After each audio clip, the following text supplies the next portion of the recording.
come up in the last few days, and we want to look at them.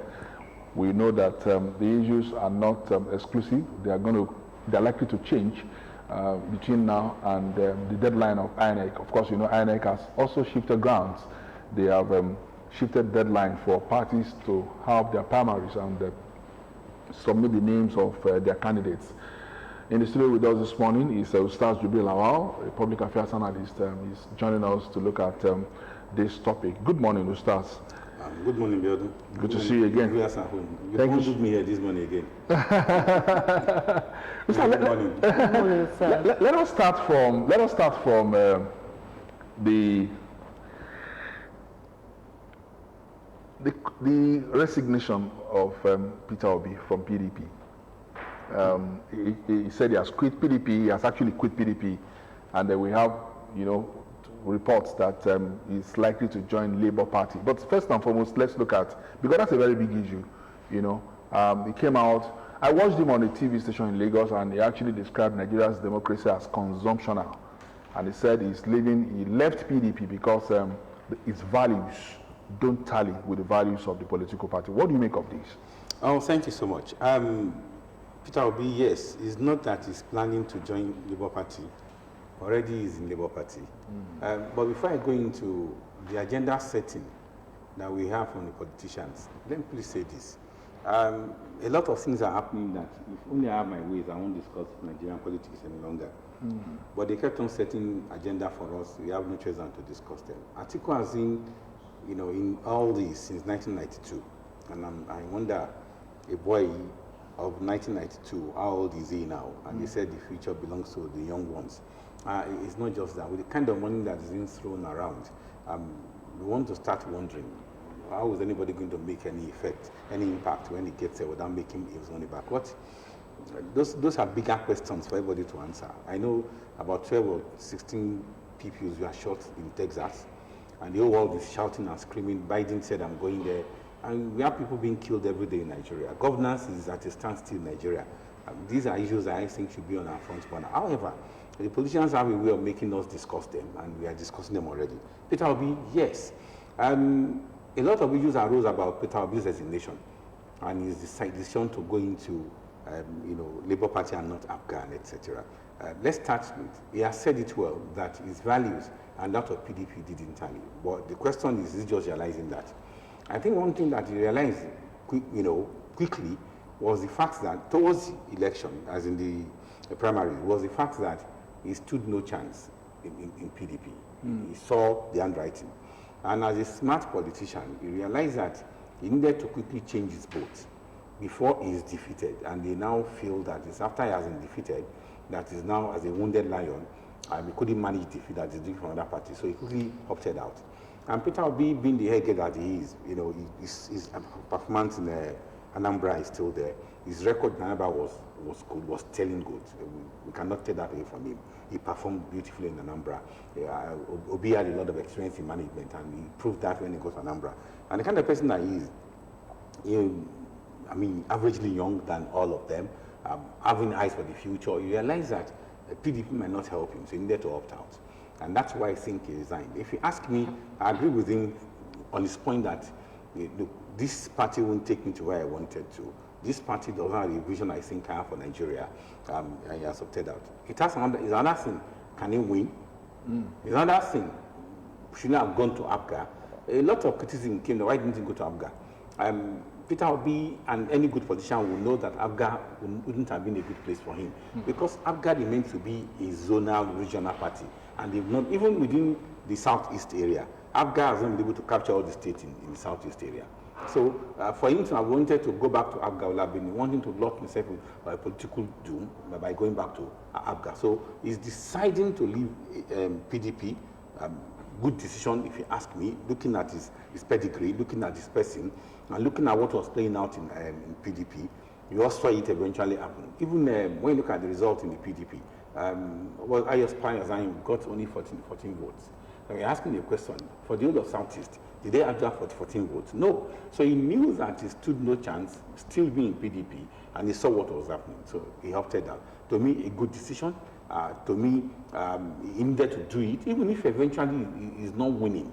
but he has proved to the world, proved to Nigerians that I'm a man of policy, I'm a man of value, and that party can no longer, take me in my value. Yeah, the place of the values, the personal values of Obi, where is the place of those values in Nigerian politics?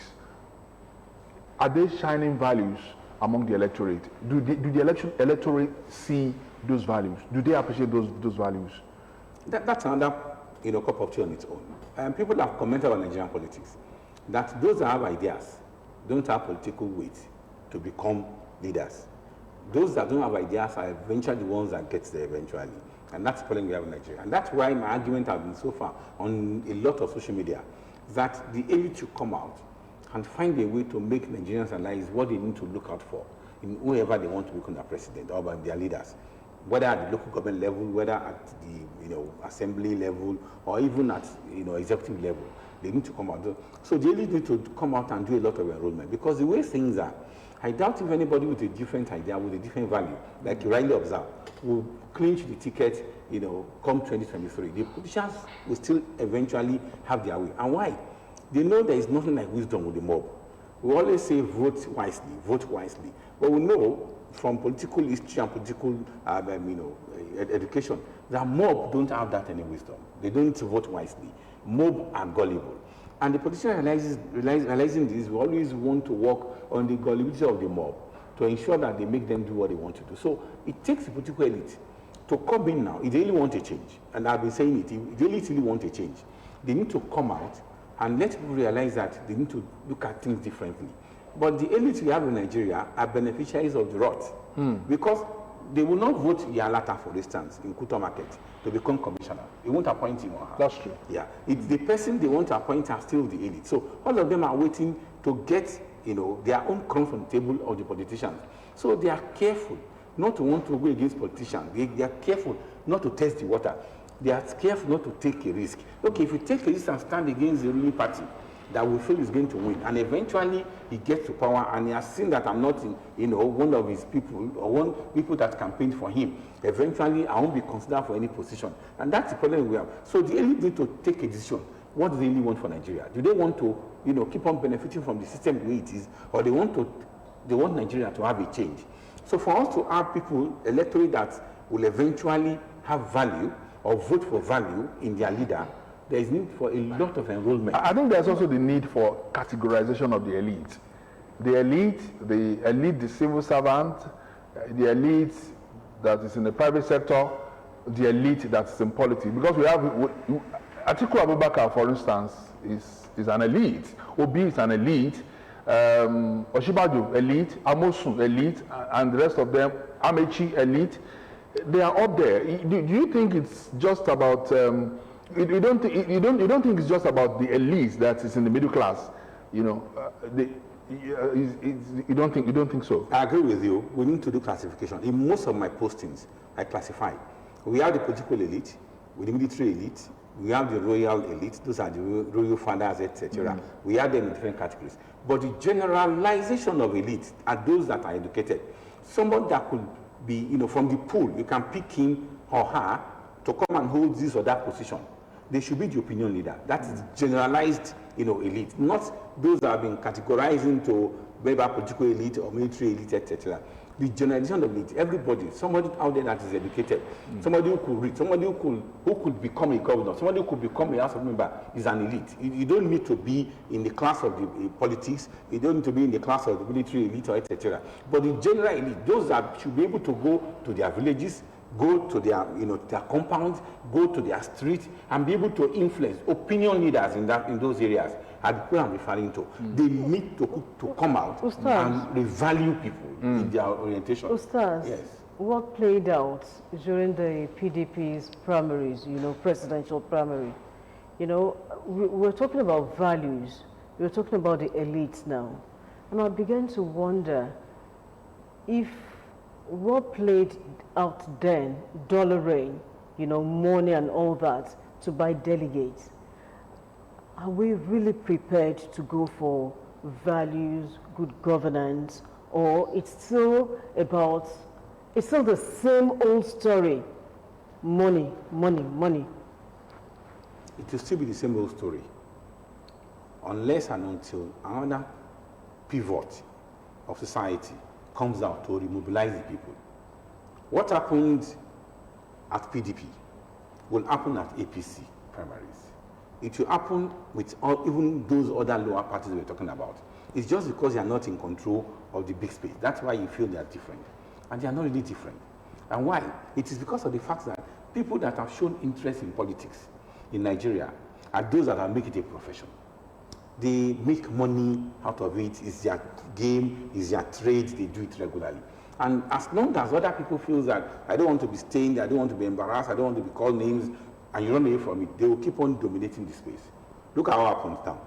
Like in the primaries of APC, going by the electoral law, only certain people can come to choose who becomes Nigerian president. And these people are going to be picked by the governors who control their state. And the governors ask what it takes to spend the money. So they pick those that they want, and make it go there. When people were registering for political parties, how many of the so-called elites out there that are, newspaper, social media critics, how many of them are actually card-carrying members of political parties? So even if you want to say, no, you didn't choose rightly, you couldn't have been chosen because you are not a card-carrying member of some of these parties. And those that are ending not to be card-carrying members of the parties are those that the politicians know they can easily manipulate. We're talking about youth now taking the stage.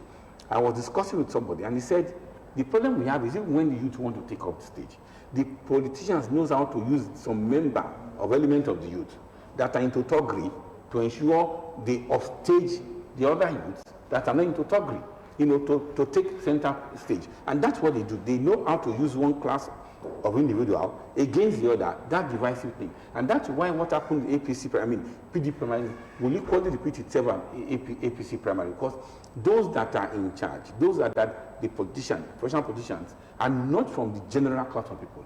They are those that have been unpicked by the politicians who knows they will do their bidding. And that's why imposition of candidate will keep on happening in Nigeria until the generality of Nigerians feels that we need to be involved. I'll take you back to the issue of Peter Obi. Okay. He left PDP because, well, according to him, he knew he would not win, the money rain and all that. Yes, he will not win. Hayatuddin also left due to the same reason. Now, do you think the same thing that happened to Obi when he left PDP for ABGA will still happen now? Does it have the chances? Yes. Labour. No. When he was in as Anambra State, yes, as governor, he left PDP for ABGA and he made it. ABGA was not popular then. Do you think the same thing, mother law will still shine on him now? It's a different ball game. We're talking of national politics now, not state politics. People knew that for you to win in the East, you're either going to be in the PDP or ABGA, until now that APC started, having some, incursion into the East. So when Obi was leaving PDP, it was natural that he didn't have a choice than to go to ABGA. And that was a good political decision they have taken. The game is different now. We are talking of national politics. You want to ask a question, what is the strength, national strength of Labour? You understand? But then still, Obi could have his ways, because I listened to Doyin Okupe on channels and he said the reason why they took that decision was because they saw a 1 million man march all over the state, all over the federation, and they were not the one that sponsored them. Then if there are people out there who truly love Obi and they really want him to get something done, they realize that it is not the party now that matters. They could change because people out there want him. But it goes beyond that. What effort is in place to mobilize the 1 million people, to go back into their nucleus, to talk to people in their nucleus? Like, for instance, in every situation, you have somebody you can influence. So if the elites, I kept on using the word elite, those that knows their right from their left. Being elite does not mean you are educated. Even we have people that are political elite, they are opinion leaders in their community, they are a class of elite who, when they say they are going this way, that's where they are going. I think the people, for God's sake, was not that educated. But he understood what this was about and he was able to mobilize and move with people. Those kind of people, if they can decide to say, no, we want a change, and they go into the nooks and crannies of the country and say, look, this change must come up, then Obi might stand a chance. if I stand a chance. And that clearly takes us to you know, the elites that are waiting for opportunities. Now, I've also read in a few places, and I've listened to some people. Immediately, Atiku emerged as the PDP candidate. Some people did 360 degrees, you know, turnaround. Atiku, they were not talking about before, has now become the bride, you know, because they know that now that if Atiku eventually becomes president of Nigeria, there's an opportunity for them in the system. You know, that's also an albatross for us as far as elitist position, you know, in our politics is concerned, isn't it? Yeah, you are right. Like I said the elites have always been a beneficiary of the rot in our system. I said it. But if I go deep into that article and elite, etc., I had to stepping down.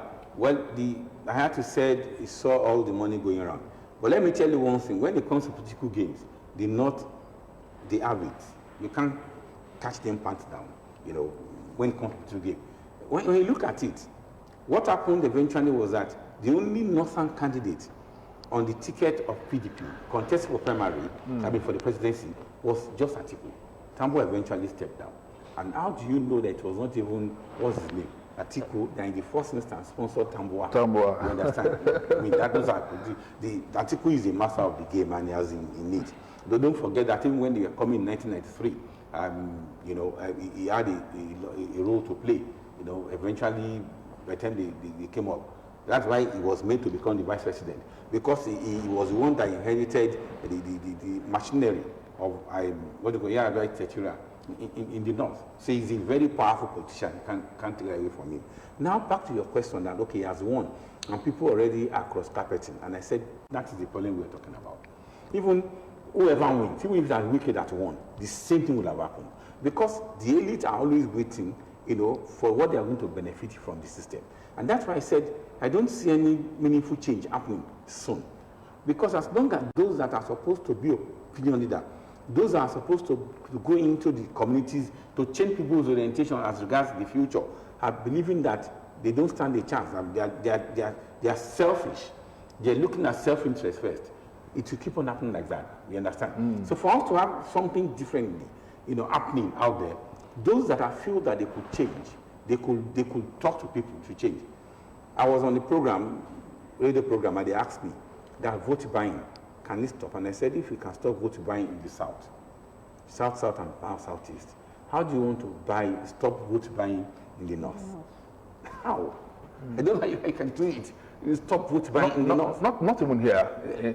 I mean, within the two political parties, we hear of vote buying. I said, in the primaries. Even if you want to campaign and say people should stop collecting money to vote for a candidate, and you talk of the South, you know, and Southwest, etc., how can you stop that in the North? Because I understand the way the North. But can vote buying be stopped anywhere in Nigeria? If you look at the dynamics of vote buying, the analysis for those who allow their votes to be bought is this: we are not going to see the man anymore. We are not going to see the politician anymore. So whatever we're able to get from him now, you know, is our own part of the cake, you know. The vote buying goes beyond collecting or giving money to the candidate, to the voter at the voting booth when he's doing his voting. It goes beyond that. I'll give you an instance. Last election, 2015, 2019 election, that's in Abeokuta South, a lot of things happened. There was a guy, charismatic, went all around, contested under the platform of Action Alliance or something like that. And he was really making way. Eventually, at the eve of that election, his party agents were beaten into pulp. I don't know whether you are getting what I'm talking about. So they had their results. They had result of our person won here and there. But when they went in to take over the aspirant, the agents, they had all these results. What eventually came to happen? Result was declared. What I'm saying now is it's not just buying candidates at that vote. I mean, buying voters at the polling booth. It goes beyond that at that level. And that's why I'm saying that even if you want to say you want to stop it, how do you want to stop at a certain level of our system? That's why some people talk about political favors. You know, I mentioned favor the other time because I think election is, in politics, especially in Nigeria, is all about you've done this for me before. It's time to pay back. And that's why the likes of people believe the likes of Tinubu will actually have upper hand when it comes to the primaries. But then let's see how it goes. I agree with you. We saw that happening with MKO. Let's quickly go back, MKO, etc. There have been a lot of talk about, a southern person not being able to defeat a northern person. I said, no, it's not like that. There have been talk about, Christian Muslim ticket, Muslim ticket will not work, will not fly. And I said, no. It depends on where the owners of Nigeria wants to go to. And I said, the owners of Nigeria, they decide and tell me who they want to be there. Look, MKO was a southerner, was a Yoruba man. But even in the north against Tofa, even in Kano, he defeated Tofa in Kano. Okay, fine. That's a very good analysis. The owners of Nigeria that time wanted presidency to go to the south, and that was why MK Abiola was actually a lot of factors played role in. That's even so many years ago. Now let's look at the owners of Nigeria today. I don't know, in quotes now, are they also the determination of what is happening now between PDP and APC? Now, the issue of zoning has been rubbished completely now with the emergence of Atiku, a northerner, as the PDP flag bearer. Now, I saw a campaign poster somewhere of Goodluck Jonathan, who is being touted as is also being reported to be joining the race on the platform of APC, having Malami as his vice president, presidential running mate and all that. Now it means that you don't see that as a deliberate calculation to make power remain in the north perpetually for the next 8 years or so. A lot of things are happening, and some of these things are not new. Some of us on this station have once said it before, that it's going to be difficult for us to take power out of the north. I said on that program, I said, well, we might not know who will become Nigeria's president come 2023, but we know those that will not get there. I remember I said on this station that we know those that will not get there.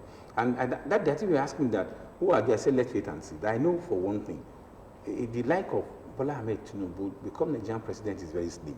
And I told you, I said, look, when you look at antecedent, he is in the class of MKO, the class of Awolowo. People with ideas, people that knows what they want to do, that cannot push around, and they have political base. When the North are dealing with you, they don't want such a person in power. And I said the North because when you look at it, the North has come to tell us, they're not hiding it. They said we control the votes, and that is the truth. They control the votes. Even at the delegate level, at the primary level, they control the vote. How many delegates are coming from the North? When you look at all the 19 states, how many delegates are coming from the North? When you look at that, and you look at how many delegates you're having from the Southwest, I'm not talking of South, Southeast, Southwest. I'm talking Southwest alone, because when you talk of the South, you're not having Southwest, Southeast doing the same thing. But the North can talk of a block of their 19 states doing the same thing. That one we are sure of. So you look at the volume of people coming from this North. So you're not surprised Tambuwal didn't step down for Wike? I'm not surprised, because I knew he won't stand for Wike. Because some people felt that Tambuwal had sometimes gotten favor from Wike and was going to actually compensate him. That's not the way they do this politics. That's not the way the North do this politics. I've said this severally, that one thing that the North is holding on in Nigeria is political power. No, there's no doubt about that. Why Nigeria is because the North still want Nigeria to be Nigeria. And what they control there is political power. They will be stupid to let that political power slip out of their hands. And that's just the truth. Look, listen, recently, we have an economic report that told us that out of 1.something trillion naira, the revenue that comes in from production, activities, about 1.2 is coming, or 1.5, 1.2 is coming from both Ogun and Lagos alone. And only 500 million is coming from other parts of Nigeria. I don't know how you understand what I'm supposed to mean. So when they say they're not in control of the economy, and Dangote has a large refinery in Lagos, I don't know that you're going to understand this. The only thing the North has to leverage on all the other things that is happening is that political power. So if you allow it to go, then what becomes of the North? And that's why when you look at the way the local government is being shared among states, it's still better to the North than to South, Southeast, or Southwest. But the South, the few times that the South had political power, yes, the South didn't use it to marginalize the North. I remember when Obasanjo was president, It was like a father of the nation. He didn't. I don't think. I don't know if you have a contrary opinion. I think it actually spread development. It spread appointments, you know, and all that. So why will that be when it now comes to the turn of the North? The North now will now feel that we're going to hold. In 1993. Yeah. 1993, I think I'm right. 97, 2011, 93 we had election. Yes. Baba OBJ became our president. If the West, Southwest people have been asked to bring about somebody they feel to represent them as son of the soil, would the South have presented OBJ? 1993. The answer is no. Why did the North eventually decide to go for OBJ? OBJ. Because they saw somebody who has a semblance of what they wanted in Nigeria. And when you go back to 1979, 1978, 1977, the Constitutional Assembly did not say they wanted Nigeria the way it is. They wanted 1963 Constitution. What happened at the SMC? A number of the factors that came out of that National Delegates Conference were changed at the SMC, headed by who? These are the issues we need to look at. So when you talk of, okay, fine, he didn't marginalize anybody, they knew whatever happened, he will be a man for them that will not change what they wanted. He knew he had their interest at, and that's just the truth of How has not translated to developments in the North? It has not. Exactly. I mean, it hasn't. It has not. For the man on the street, I agree with you. But for those that are in control of what you call North, power meant a lot of things to them. But for the man on the street, it does not. But the man on the street will not decide, does not have the power to decide who he wants. Then the followership, the problem is with followership in the North? Followership in the North is how? Followership, I think some people will say that the day the followership in the North realizes the fact that the political powers they've had over the years, you know, have not translated to development, there will be revolt, there will be insurrection. I agree with you. Yeah. I was in an article, a document in the pre-independence election of the 50s, 52 or so, and I read in that Awolowo, I think it was one of his books, one of his late Papa Awolowo's books, I read it there, that he went to the North to campaign. And then Sardauna was cursing because he went for campaign and the Dorset etc. that was coming up was really choking him. I was like, he cursed in Hausa language that if not for Awolowo, he needn't have done what he's doing with these people because he knows where they are going. When it comes to politics in the North, I have lived in the North and I understand how it goes. It's simple instruction that's coming from the mosque, from the imams on Friday. This is where we are going and that's just it. Now, for you to be able to penetrate the North and make them have a change of heart, I've said it, even here, I said we need somebody who is a pan-Nigerian, who understands the North, and is not just an outsider in the North. He needs to be a Muslim, he needs to be able to speak that language, and needs to penetrate into, you know, the elite. No, let's go back to Abiola. Did MK Abiola, was he the bride of the North when he won that election? He was the bride of the North when he won the election. And I mentioned Abiola here earlier on. He had done. I mentioned Abiola earlier on. I'll go back to Muji's question, political favor.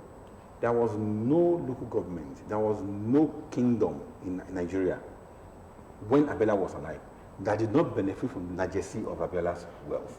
And he actually has his wife then. You understand? Yeah. And Kuji could speak Hausa so well. So they saw themselves in him. And don't forget that Abiola has a relationship with Murtala Muhammad, a kind of person. I don't know if you understand. Yes. So that was the thing. Abiola was not the president of Nigeria because of one or two few things that they saw. And the military were able to persuade and convince us that he won't play your game. 2023 elections, do we have such a person with all that can speak Pan-Nigerian, that can speak Hausa, that has a good relationship with them? we don't have it yet. So it means power remains in the And North. that's why quite a number of us have been saying, can we have this country restructured? Okay, you start. Are we also going to see this play out in the APC presidential primary? We have some northern elements there too. Lawan is contesting. Is there anybody that you think the North is likely to trust? And given your analysis, it's like the North will keep on trusting themselves. When you look at how political power, the political institution in the North has been built, it was not just built for one individual. The Sadano of this world did a lot of work in ensuring that they built a political system that will work for the North. And that's why you see that even in a state like Kwara, they will still think they are part of the North because they benefited from that largesse of political power from the North. That's why a state like Benue will still tell you they are part of the North because they benefited immensely. When you look at how many Benue people, they eventually were in the bulk of the, in the military. There were plenty. And that was planned. An IBB today will tell you he was the beneficiary of such powers. When Sadano was and said, look, let's push our people into the military. They were planning ahead. So that's how they're able to build that their institution, political institution in the North. It's going to be difficult for you to see an average Northerner to come and say he wants to work against that system in the North because he has been the beneficiary of that system. Now let's go to APC now. I mean, we've talked so much about PDP and we've talked about so much about the North. Now, we also read, a few days ago that President Muhammadu Buhari wants APC aspirants reduced to 10. To be reduced to 10. How possible is that? I've asked the question, to achieve what? 10 is the crowd. 10 is the crowd, yeah. It's the crowd, to achieve what? But you see, that's one thing you have to understand. A lot of, political maneuverings are going on. I don't know. Some people have said, if Tinubu does not get the ticket, that will be problem. I said, forget that story. Listen, whatever is, Tinubu is not invisible politically. I agree with you, he is strong. He has a wide base, but he's not invisible. What makes him to be strong are still the people that believe in him. They believe that he has control of some of the northern states and that it won't be easy, that people that are following the North are diehard followers. I said, I agree with you. When push come to shove, the North will sit down and they talk to their people. And the people that believe in Tinubu, my thinking anyway, my permutation, will call him and say, our hands are tight. Can you step down for this? They will tell him, our hands are tight. Can you step down for this? And if the answer is no, they will tell him there is nothing they can do at this point. And you realize that one way or the other, they will withdraw. They might decide to say they want to be neutral, but they will withdraw. And that's why I said a lot of maneuvering is going on. There's enough time for that? There's enough time for that. Is that why INEC? I saw First of Okoye was on a TV station in Lagos and he was vehemently saying that INEC was not going to shift ground, only for INEC to shift ground 2 days after. Now, some people, especially from PDP, are kicking. They're saying that INEC actually postponed the deadline because of APC. I saw Manga, the chairman of this inter-party from ADC. I can't remember his name now. IPAC. Yes, he was on TV on channels, and they brought what's this guy's name from one of the NGOs, CS officers, CSO, guy that is really prominent in political and election monitoring, and he was quoting a lot of laws. And the IPAC man said there is nothing wrong in INEC shifting, and he said even if they shift, we see our 150 days. That will not affect anything we are talking about in the timetable. So why is INEC saying they are not going to shift? At that point in time, I laughed and I said, INEC is going to adjust the timetable. I was so sure they will adjust it. So when I read breaking news, INEC shifted, I laughed because I knew it would happen. You see, the INEC man, whoever is he, doesn't just put himself there. Who makes up rec? They are nominees of politicians. I don't know you are getting it. The so-called INEC we are talking about, they are nominees of politicians. Whether the federal rec or state rec or super rec or wherever they have been nominated by some people whose interests need to be served and protected. So when they realize that shifting that election, that timetable, having a shift in that timetable serves their end, serves their purpose, they will do it. It happened with Jonathan, 2015. I hope you have not forgotten. And suddenly, Jega, who was there then, came out and said the election had been shifted. He was invited to the State House. I hope you remember how it came out. Yes. He invited to the State House. They had said meeting with the security chiefs, etc. They gave him a report and they said, with the way things are, we have to shift. He had no choice. He have to shift. I don't know whether you're talking about what I'm saying. But now the issue of whether it was shifted for APC or not might not arise.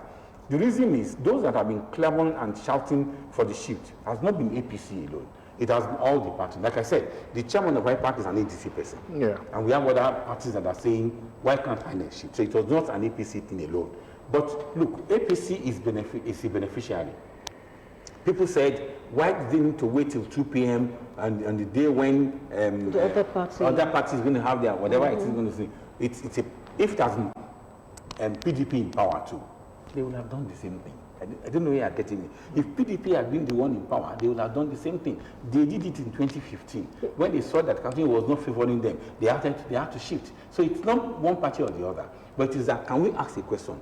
Do they really need it? If you ask me, I feel it was necessary. Okay. And why am I saying that? When you look at the way people are rushing, one of the arguments of the IPAC man was that, look, the electoral law was just being tested for the first time. And that when you are testing the law for the first time, there are a lot of things that you don't understand. That if INEC does not want to have a lot of litigation and put Nigeria into problem after the election, they need to shift for parties to sit down and stabilize themselves and familiarize themselves with the electoral laws. I feel there is need for them to look, can we shift? Okay, there was a case in court. They went to say section 84.2, whether yes, they should remove it or not. It is still there.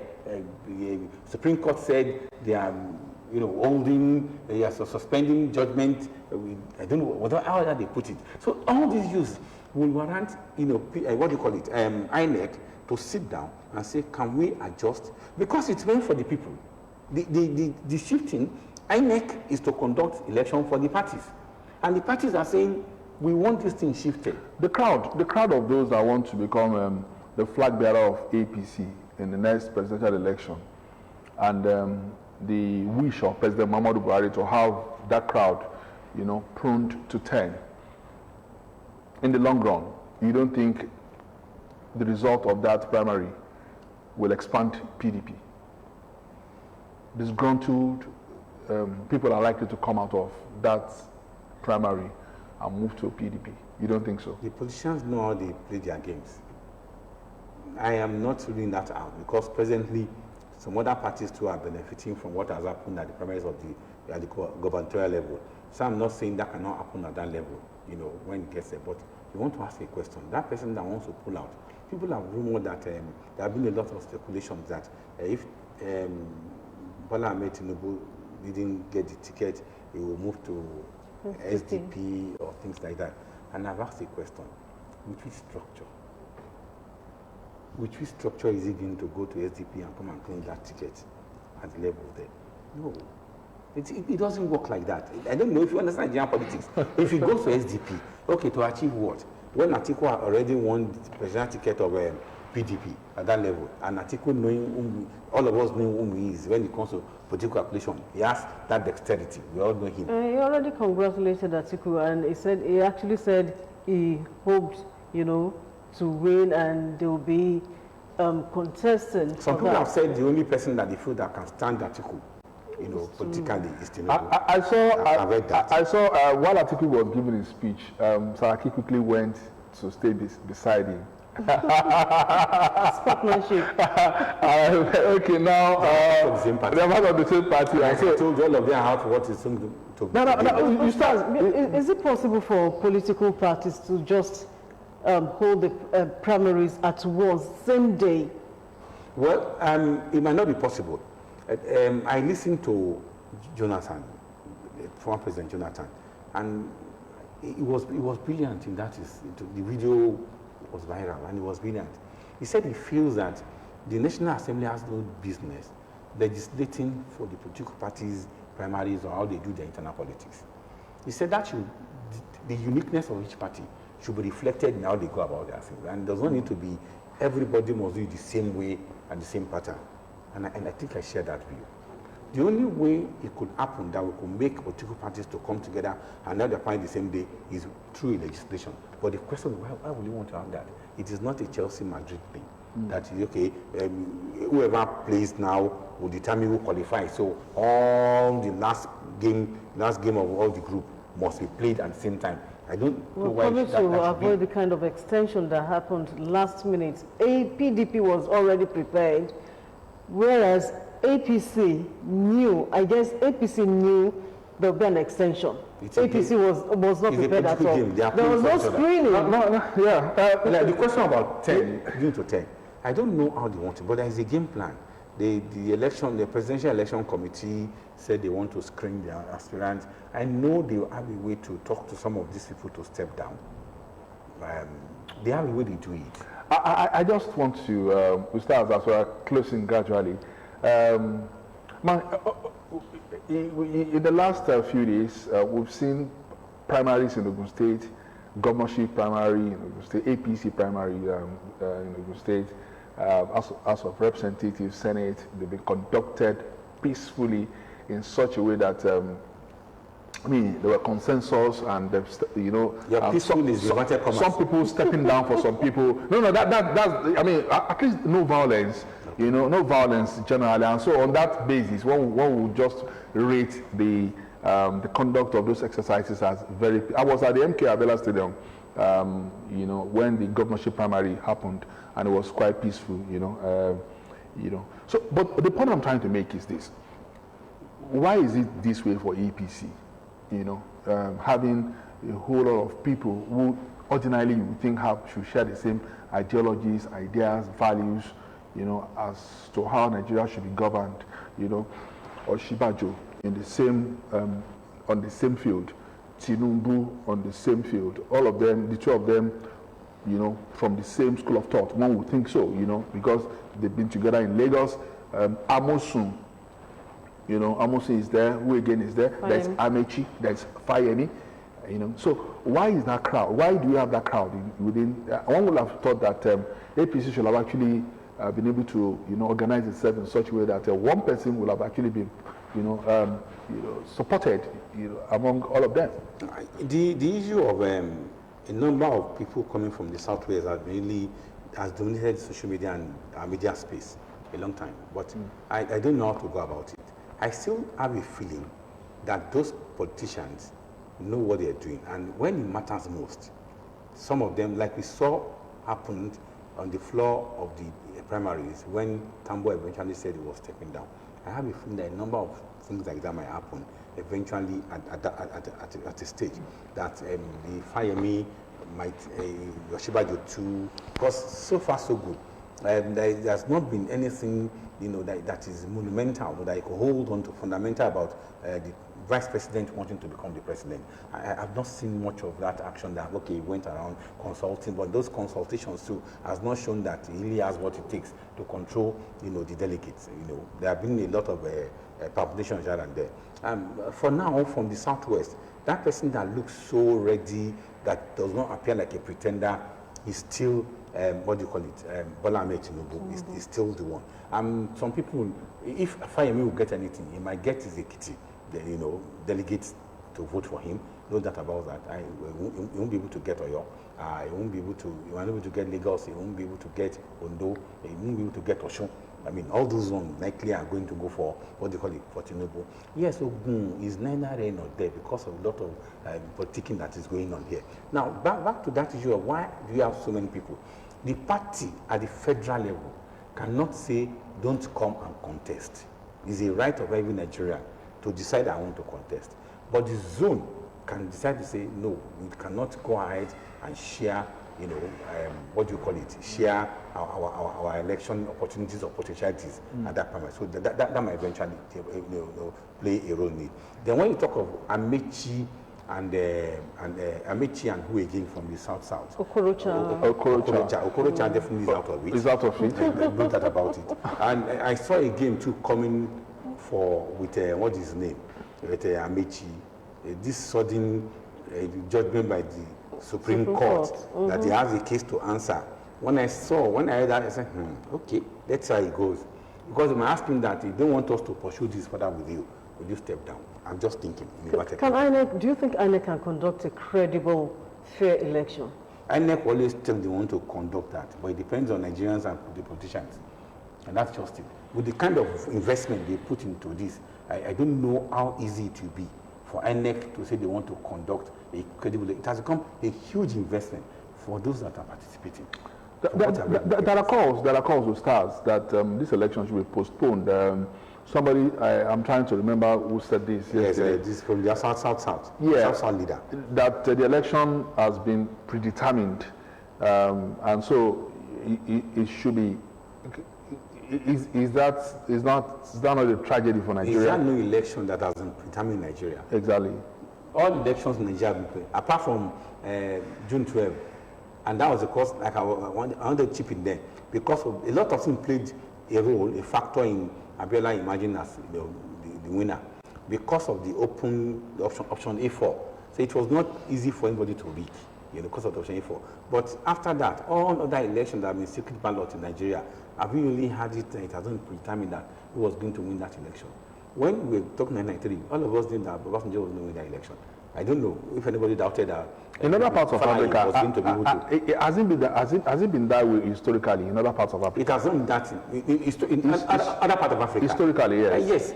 Yes, in some part of sub-Saharan Africa, it hasn't like that. When you go to North Africa, etc., you could have reasons to say no, you don't predetermine election, But other part of Africa, Sub-Saharan Africa, a number of these African countries in Sierra Leone, Liberia, West, what do you call it, West African countries, North African, Central Africa, Republic, all those ones, elections are predetermined. You could seem to know who will eventually become, the next president. We saw Wine, what's his name? This that contested with was not in Central Africa, something Wine. I can't remember his name now. Bobby Wine. He was locked up. He was, despite all the protests and all his followers, what eventually happened? No, he didn't get it. So that is like that. Another perspective to that argument is that the election has been monetized. Now the issue is that is there any election, in any part of the world that is not monetized, even in Europe? Yes, even in Europe. But it's not the way it is being done here. It's not that blatant. The problem we had with America, with Obama, was that they said Obama's election was the most expensive, presidential election America had.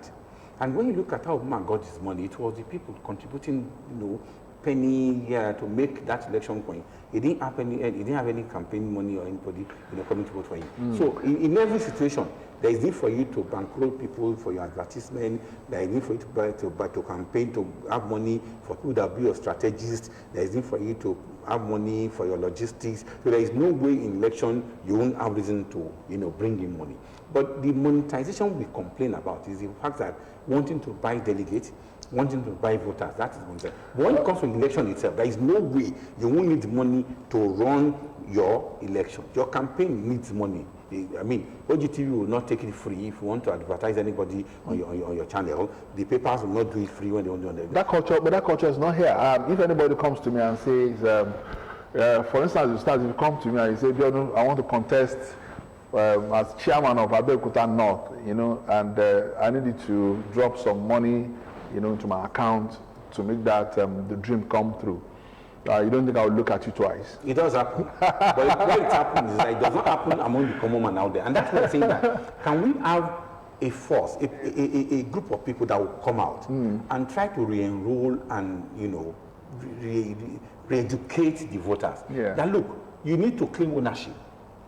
If, for instance, in your community, you decide to say, okay, this is our constituency, can we come together to say, we agree to present this person. Exactly. And whatever cost is going to bring in, we are ready to finance it.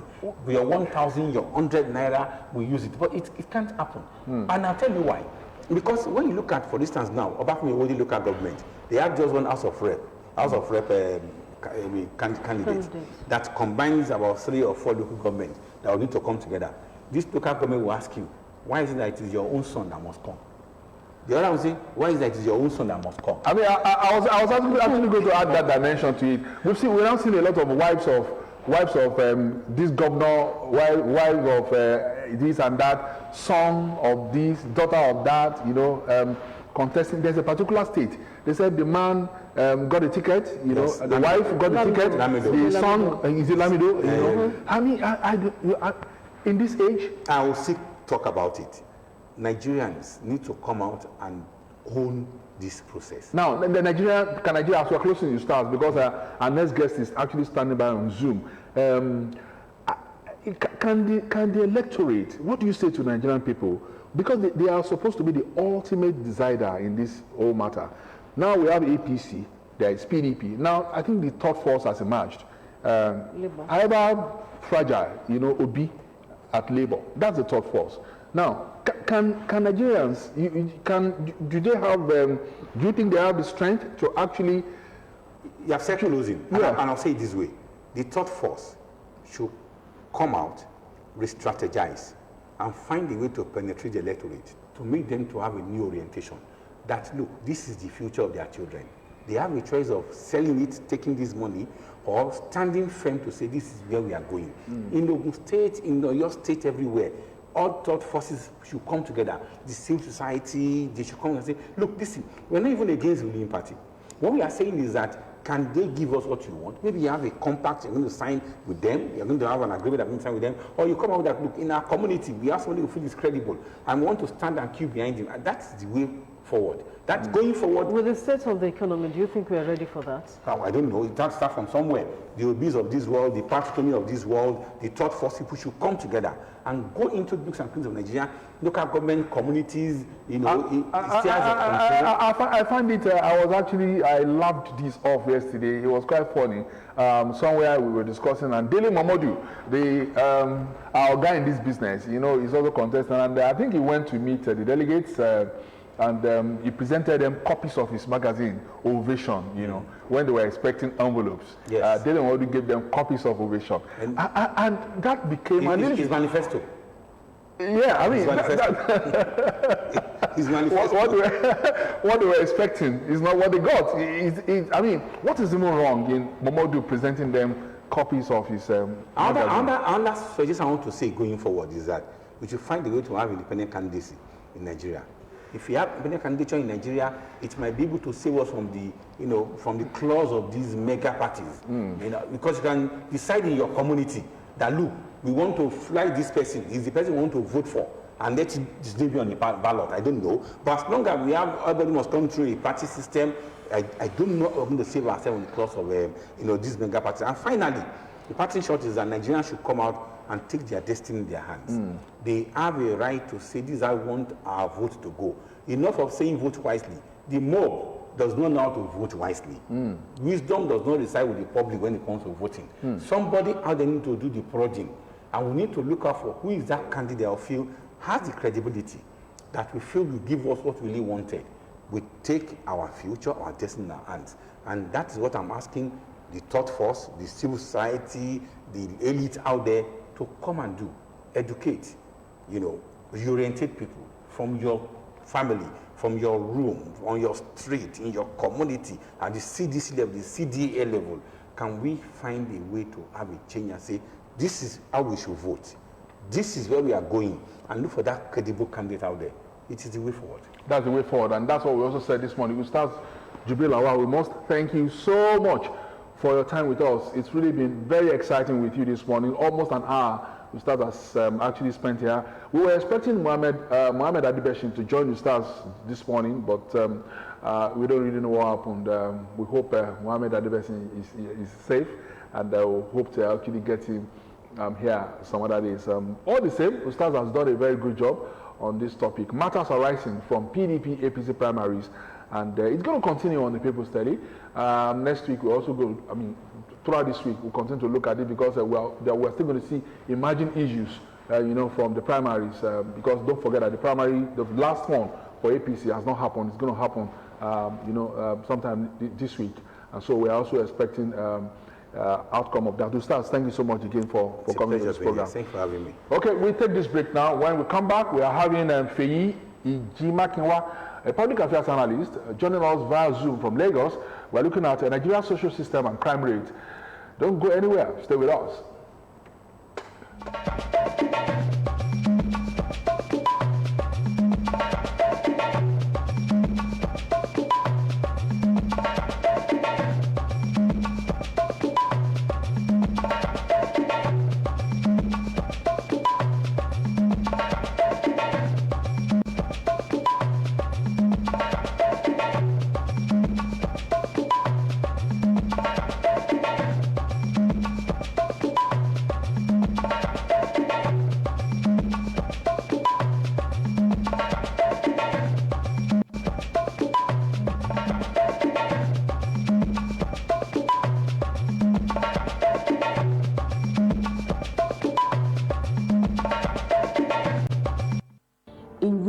times there has been